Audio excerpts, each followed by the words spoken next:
Well, hello. Live video tonight, 9:15 on a Thursday. Now, last week I came in and did the video earlier because I had a thing on, and there was a lot of positive feedback about that earlier time slot. So I'm going to see if I can dangle it so that on Thursday nights now, when I do my regular Thursday night, I'm going to do it at 7 p.m. instead of 9:15. So fingers crossed. We'll see how we go. A couple of what we're doing tonight. So we are doing a walking foot tonight. What is a walking foot and how to use it? Now, a lot of fuss is made about quilting with free motion foot stippling. We've done stippling before, you know, round.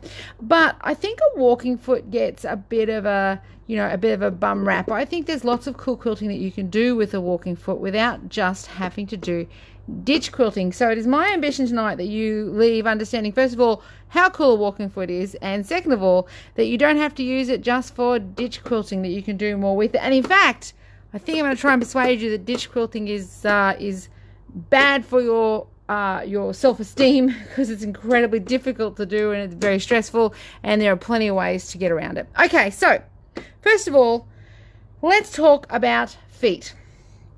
This here is your normal sewing foot from your sewing machine. This is a J foot from a brother, A foot for a Janome, A foot for a Husqvarna, normal sort of sewing foot. And you can piece things together and make seams with this foot just fine. However, there's a lot of times when this foot gets used to try and do layers and things where a walking foot will actually give you a better job. And tonight I'm going to show you why. So normal sewing foot. Now, put in perspective too, depending on your brand, this foot varies from $19 to about $38 to replace. This is a walking foot. And a walking foot retails for anywhere between $69 to about $120, depending on your brand and depending on the type of foot. Now, seems like a bit of a shock that much, but first of all, when you look at the 2 feet $1 deal, your walking foot is actually a much more complicated foot. And second of all, it is a lifesaver. You can get a walking foot for any size machine. So if you've got a little Elna 1000 that you got from Spotlight, you can put a walking foot on that. You'll need a 5mm walking foot because your sewing machine has 5mm of width for its stitch, or a 7mm walking foot, which is what most top loading sewing machines are. Top loading is where you can see the bobbin up here. So that is talking about, where's my little thing? That is talking about this gap in here. So how far the needle can swing from left to right. It's important that you get the right one for your machine. Now I know there are people all over the place that buy a ton of knockoff stuff from AliExpress and they repackage it up into, you know, fabulous feet fandangos or something, but if the foot's not made for the feed dog alignment of your machine, that is where all the feed dogs are here, 1, the foot's not going to work properly, and 2, you're going to damage the foot.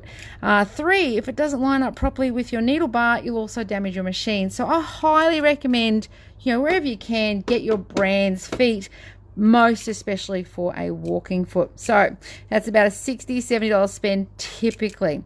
Now, there are 2 kinds of walking foots. This one here is my preference, and I use on, well, not my preference, this is what I'm using tonight. This is called a closed toe walking foot. So you can see the front of the foot here. There's your opening to sew with, but then the sides of the foot in front of the opening are closed. So this is a closed toe walking foot. If we grab out this Janome one, this is an open toe. See the difference? See how you've got all this visibility here? I usually quilt for everyday sort of stuff and sew with an open toe because you can see better, you can get your fabric control tool in there and control your fabric better.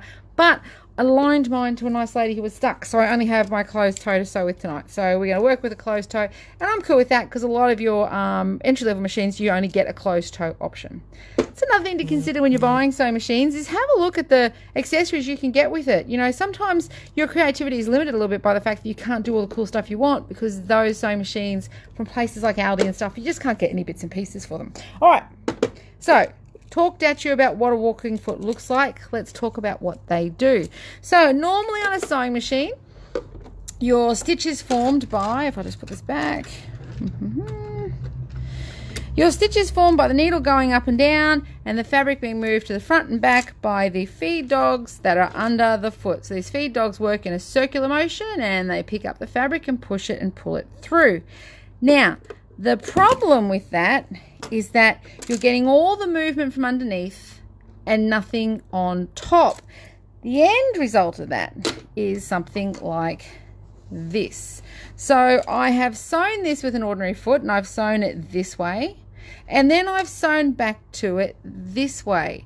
And because the feed dogs are just moving the fabric underneath and there's nothing grabbing the fabric on top, the pressure of the foot as it travels along causes the fabric to actually travel, to drag along that batting. So when it reaches an intersection here, and I'll pull this right up close to the camera so you can see what I mean. So you can see that that fabric has been dragged along, and when it hits the stitching in the other direction, it's got nowhere to go, so it pinches over here and you get this pucker. And this is caused, like I said, by the bottom fabric being moved and the top fabric being dragged. So we need to counteract this drama here, and that is done by this walking foot. So looking at the way your walking foot works, if you check out these guys here, and I apologize, I'm doing everything right up through the camera, I can't see anything tonight, so I'm hoping you can get a better look. All right, so if I lift this little lever up and down, see that movement by the secondary feeders here? So see these little white things here going up and down? They are mimicking the action of the feed dogs underneath. So essentially you are getting an even movement from top and bottom to pull the fabric through, to stop one side from being dragged and the other side from being pulled. So that's why you'll sometimes hear a walking foot referred to as an even feed foot, because it's evenly pulling the fabric through with its little teeth, top and bottom. So how does it go on your machine? Now, in order to make things a little bit better for you, I'm going to use this cool mobile phone charging stand that my mate Danielle made me years ago. It's a stand filled with rice. I'm actually going to pop this under my machine tonight and just prop it up, not to sew, but just so you can see better. All right, so how's that? And we're going to zoom on in here. All right, so you're going to get probably a little bit tighter closer focus on my fingers than you normally do, so you'll have to excuse my terribly broken nails. But let's talk about how to put on this walking foot. So there are two parts to applying the walking foot: the lever, it goes up and down, and the ankle bracket, and this goes here over the ankle screw. On some models, on most models to be absolutely honest, where's my Janome open toe? I had a second ago. Oh, here. On most models, it's an opening rather than just a hole. It's probably a good way to tell if you've got a right brand of walking foot. It has this little groove rather than just an opening that's a hole. So that is going to go where the ankle screw is, which means we need to unscrew that and take off the ankle. So let's do that. Let's see. All right, can you see all right? Beautiful. All right, screwdriver. And we're going to take off the ankle screw. So this is the ankle. Just in case you're a little bit unaware of, disorientated as to what we're doing, this would normally hold the foot. So the foot would normally go on here and hold onto this ankle. Cool? So we're going to take that ankle off. So foot goes up. Ankle screw gets turned away from you. So righty tighty, lefty loosey. You don't need to take it off all the way typically, just enough that the foot falls off. And there we've taken off our ankle and our foot and chucked it. Now, put this somewhere where you can find it, because otherwise, I mean, you can buy replacement ones, but you can't finish your project if you can't find it. So put that somewhere safe. Okay, now walking foot. Here. This walking foot, this bit is going to go over our ankle screw like so. So it goes in, and I might need to loosen that screw just a wee bit more. There we go, and over. Push that on, and then with my screwdriver, tighten it up. Now that's pretty easy, I hear you think, but I have ignored this little lever here. And that's something we really need to make a big deal about it. This little guy that activates the whole mechanism of the walking foot, it is driven, and I'll just take this off so you can zoom in and see. It is driven by the needle screw. So this needle screw here, as it goes up and down while you sew, it takes this little lever with it, up and down, and that's what makes it work. If you put this on to your machine and forget to hook this over your needle screw, what will happen is generally the first time you turn your needle goes all the way down. Do you see what happens? This needle screw hits this and breaks your foot. So your foot, and it can't be repaired. So double check that this is over the needle screw and not under it. The best way to do that is to put it over the needle screw first, like so. Do you see I've just slipped it over? And then tuck on the ankle. Now some models just have a bar, not a little hook like this. If it's just a bar, the bar goes on top of the needle screw. Nothing underneath, over or on top. So now that's in place. We've got the ankle screw here. We're going to use our cool little, I love this little Brother non-slip ankle screwdriver. It just goes in there and I can just go, tighten it up. And tighten up as tight as you can get it comfortably, because we don't want it to wiggle loose doing all the work it's going to do, because your walking foot moves a lot while you sew and we don't want it to vibrate loose. So ankle screwed on nice and tight. Needle screw has the lifter arm on it, not under it. We are good to go. So now I might just rethread that needle because I was fluffing around there. Speaking of needles, denim. If you're doing quilting, put a denim needle in there. You can put a quilting needle in if you want as well, but I tend to find denims respond better to all those layers of seams that are all built up when you do some quilting. So, all right. Now, if you have a Brother and your needle threader doesn't do what it's supposed to do all the way around, it's because you haven't pulled the needle all the way down. So I'm just going to put that needle all the way back up and then go ahead and thread my needle. So it's just looking after itself so it doesn't get damaged. Alrighty, so you get how that works? Cool.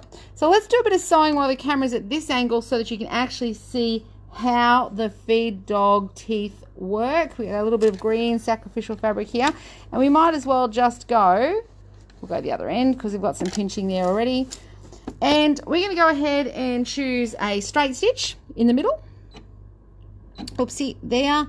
And I'm going to make the stitch length a little bit longer. So go to 3.5 instead of 2.5. It looks more effective. And then off we go. Slower the press of foot, sorry. Watching here, and watch what happens here, and keep your eye on these little white little markers there. Can we zoom in even tighter? We can. Oh, all right, let's do it. So do you see that movement? See how those teeth are grabbing the fabric from the top and pulling through, mimicking the action of the feed dogs underneath. And stop. So you can see here, no drag at all. Nothing to cause that fabric to pinch or pucker where it crisscrossed. Lay it out flat so you can see it. Nice longer stitch, looks more effective. And that's what your walking foot does. It stops wrinkling and puckering while you are quilting. So let's do a little bit more quilting, and then we'll actually talk about some other stuff you can use your walking foot for as well. So let's zoom out. I'm going to take the sewing machine off its little stand for a second. And now I'm going to do some quilting with my walking foot. So I made a little sample here to mimic a seam, because one of the things that we do when we quilt is we ditch quilt. Oh dear, that red is really bad. If I zoom in, can you see it better? I'll tell you what, I'm just going to use my marking pen. I'm going to mark a line just so you guys can see that ditch. Sorry, gang, here in my eyeballs, it looks great. Like so. There is our seam in our fabric. See it? Cool. So what ditch quilting is you get your fabric with a seam in it, or a join. You pull the join open and then you stitch so that the needle drops in the gap between the two pieces of fabric. It's traditionally done to hide the quilting, and I've always thought that's crazy, because you are doing so much work to quilt that you don't want to hide it, you want people to see it. But also, because of the nature of it being so invisible, if you do happen to have a little bit of a mistake, it's the most obvious mistake in the world. So ditch quilting does have its purpose. There are some things that you want to hide in the ditch, particularly if you're doing dressmaking, you're doing shoulder seams like that. But I strongly encourage you for quilting to do something different, and I'll show you that in a second. If you are going to ditch quilt, I want to get rid of a couple of myths. Here, I'll show you what that ditch quilt did. See there, you can see here in the ditch and whoo, off the ditch. And this is what ditch quilters are terrified of. So you spend the whole time stressed out because you don't want this to happen. If you are going to ditch quilt, some people seem to think that this, and I can't blame you, because this is actually called a ditch quilting foot, but It really is an edge guide foot. It's designed so you can do top stitching and run this little guide along the edge of a fold and things like that. I'll show you here what I mean. So it actually runs in that groove. And the whole idea is that if that little guide here is in the groove of your fold of fabric when you're quilting, then your needle is going to go in the right spot. First of all, visually it's very hard to confirm that's the case because there's all this action going on here. So you just have to act on faith that this guide is going to be right. But secondly, at the end of the day, this is just a fancy version of this. So that means that while you get a really cool guide to go in the ditch, you still have ordinary foot dragging your fabric along, so you will still get this sort of shenanigans. So even though you have that little guide there, even though it's called a ditch quilting foot, I wouldn't quilt with this. You can top stitch with it, you can do lots of cool sewing and joining edges with it, but don't use it for quilting. You will just be heartbroken. If again you want to do ditch quilting and you have a Janome walking foot, you can buy for about, how much are these? $40, this little set here. And these are guides that actually go onto your walking foot. I'll show you, so that you can actually do ditch quilting with a guide out the front. So this guide clicks in here like so. Oops, sorry. That goes in there like so, and see, you now have a guide if you want to ditch quilt. So if ditch quilting is your bag, buy yourself this little set. It'll go on most Janome even feed feet. See, it just clicks in your little bracket at the back, and you can set this up and align it with wherever your needle is because it is movable like so. And it also comes with one of these, which lets you do various widths of quilting as you go. So another quilting guide. So if you do want to ditch quilt, that's a good alternative. If you don't want to ditch quilt, which I'm hoping I can talk you out of tonight, we're going to use our walking foot, and we are going to, here is the ditch that we tried to do, here is our seam. Instead of aiming for this seam, we're going to echo quilt the seam, which means we are going to stitch about 1/4 inch away from it. So I'm going to line up this seam here with this little metal plate in here on the walking foot. It doesn't have to be this one for you. Just pick somewhere on the foot where you can line up and guide with your eye that join in the seam. Cool? I am regretting wasting my sample doing that little demonstration, but you guys will get the gist of it. So this little fold here where the seam is, we're going to line up with the little white mark on the foot. So here to here. And now, instead of stressing out whether or not we're in the ditch, all we do is just relax, watch that seam go in, and if we go a little bit wobbly, it doesn't matter because there's nothing to actually compare it to because there's not an invisible spot. So when we finish, so you can see here, look how much neater that is. See, it's echoing the quilt line that we already did. And we're going to go ahead and do it on the other side. So I've just turned it around, lined up with the same position in the foot, this seam here, and let's just go down the other side. And I'm not having to pull all the fabric apart to drop it in the seam. I'm not stressing out if I miss the seam or not. I'm just enjoying quilting my quilt that I've spent hours and hours and hours making. So there you go. You have an echo, which looks far more effective than a ditch quilt with a little hiccup every now and again. So I'm hoping that instead of ditch quilting, if you want to closely quilt your blocks, try echoing the seam instead of ditching in the middle. Cool? Now, done. I'm going to zoom back out. I love to do this particular next quilting technique, and it is a little bit more freeing than a stipple, but not as stressful as a stipple. So I've got myself some black tonight, hoping that you can see the orange on the black better than the orange on the calico. And what we're going to do is go ahead, get this bit of thread out of the way. We're going to just meander down here. So we're going to start at the top, inside our seam allowance, and then this could be a huge quilt. This could be the biggest quilt in the world. And instead of just doing a straight line, because you could get a marker and you could mark a straight line and you could quilt down it. You can go get your fabric marking pen, do a line and follow the line. again, it's all pressure to get it straight and spot on. If you just relax, you can just go ahead and just take your time, and I'm just slowly just turning my fabric a little bit this way, turning my fabric a little bit that way, turning my fabric a little bit this way, and you'll see I'm heading towards this seam, which if you didn't have your walking foot on, by now your fabric would all be puckered. And as you can see, there's no drama, there's no pucker, and at the end, we're finished. Now, we're going to go backwards and forwards here, but just a few stitches. So I'm going to go backwards. Your walking foot doesn't like going backwards very much. Your walking foot is made for walking forwards. So it doesn't like decorative stitches very much. It doesn't mind a bit of zigzag, but typically it likes going forward the most. So if we zoom out and push the machine away for a sec, look how cool that quilting is.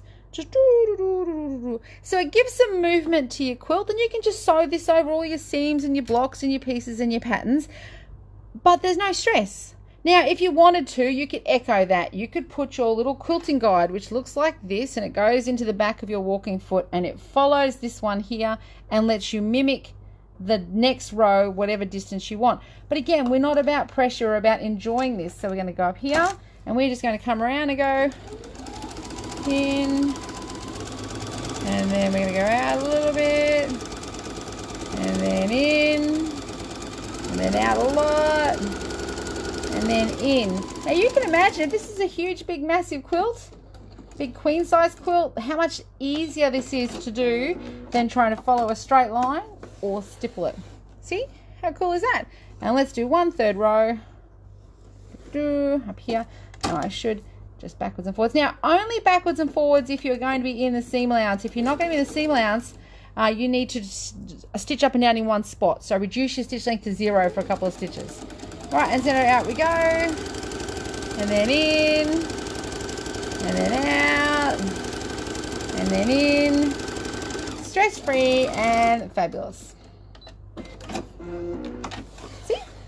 How cool is that? So I'm hoping that by showing you this, it frees you up and you can do more with your quilting, actually quilt things more. Apart from being decorative, quilting is very important. If you have wadding in the middle of something and you don't quilt it down, and typically the distance is about this far between quilting, so size of your fist, when you wash it or launder it or even just handle a lot, this all sort of starts to fall apart inside those bigger areas. So quilting is important to actually for the integrity of your quilt, but it also looks really, really good too. So it does a lovely visual impact. So that's quilting with your walking foot. If you wanted to make a grid of that, you could do this the other way because you have your walking foot on. You're not going to get any drag. So I'm going to go up here, pull this down a bit because it's not so long. And again, just relax and go over and make a grid. And voila, walking foot is on. So we have no pinched or dragged or puckered crisscrosses. And how cool does that look? I'm going to do one more because I love it.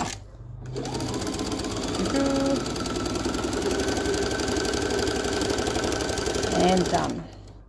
Cool? Alrighty, so nice quilting, simple quilting. Instead of doing ditch quilting, have a go at this. Now I know you've got some quilt tops and some placemats and stuff stashed away that you haven't finished because you don't know how to quilt them. Get one out and do this. At the very least, you'll have finished something, so you can tick that off your box. And this will free you up to do something a little bit different. Okay, so I talked about what else you can use your walking foot for. So really talking at you rather than showing you on this one here. Anything where there's lots of layers of fabric, where fabric is on top of another piece of fabric, on top of another piece of fabric, and you're doing long runs of stitching. The bottom feed dogs are pulling that fabric through. The top foot is just pushing the fabric almost in the opposite direction. So when you do a set of curtains, for example, oh, I stitched through my little sample that I wanted to show you. Hang on. So if you're doing a set of curtains and you have, just talk amongst yourselves for a second. When you pin your curtain hem and you fold it over twice and you pin it like a crazy person in order. Oh, found my sample. Standing on the floor. So here is your curtain. And you fold your hem over once. And then you fold your hem over again. And then you sew along your 15 feet of curtaining. And even though you concentrated and pinned all the whole way, when you get to the end, you always get this little bit of action happening here, where the side of your curtain is here, and your hem, for some reason, sticks out at the end. That is because as the fabric's gone through, the top foot's been dragging it while the bottom feed dogs have been pulling it. So sewing curtains, check, put that walking foot on. Putting binding on a quilt, you've got wadding and all the layers of fabric for your binding, put your walking foot on, check. If you're hemming a towel, a big thick fluffy towel, put your walking foot on. Making bags, put your walking foot on. Stitching layers of bags with wadding and corners, walking foot will make everything line up better. So if you don't have a walking foot already, put one on your wish list. Mother's Day is coming up. $60 sounds like a lot, but it is such a cool time saver in the end.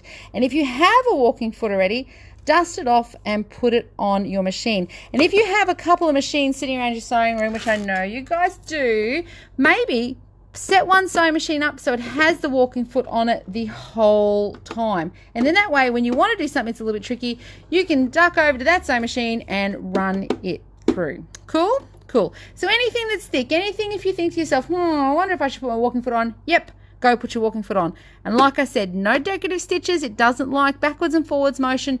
It just likes to go from front to back. You can forwards and backwards at the end to lock it, but that's it. Now, one last thing about your walking foot. We'll take this brother one off so I can make a comparison between the two. Do you guys all remember when we used to go to shows? There used to be the Westerly ruler stand was there, and everyone was asking everybody if you had a high shank or a low shank machine. So you have two types of walking foot, a high shank and a low shank. And what a shank is, I'm going to pop this up so you can see, they are referring to where this needle screw is in relation to your bar. So if you have a look at these two walking feet, they look pretty much the same, but if you put them side by side, well, that's a bit freaky out, we'll go back a bit. If we put them side by side, the ankle bracket for the brother is down here, see that? And the ankle bracket for this particular Janome big computerized my style foot is up here. So this would be a high shank foot and this would be a low shank foot. If you buy a high shank foot and put it on a standard low shank machine, your foot will be too firmly pushed down and it probably won't work. If you put a low shank foot on a high shank machine, your foot actually won't touch the fabric. So that answers that old question of what is a high shank and what is a low shank. Take a look at your walking feet here for a really good example between the two. Alrighty, I think that's good. I wanted to keep it a little bit brief tonight as I do go on a little bit. A couple of things coming up. We're going to start doing some classes again. We're going to just trickle feed a few out there. We've got a kids class coming up in the school holiday break with Louise. And Cheryl and myself will be doing a little bit of a cool thing come the first Monday in May at 11 a.m. So chuck that in your diary. We're going to do a little cool project together live on Facebook.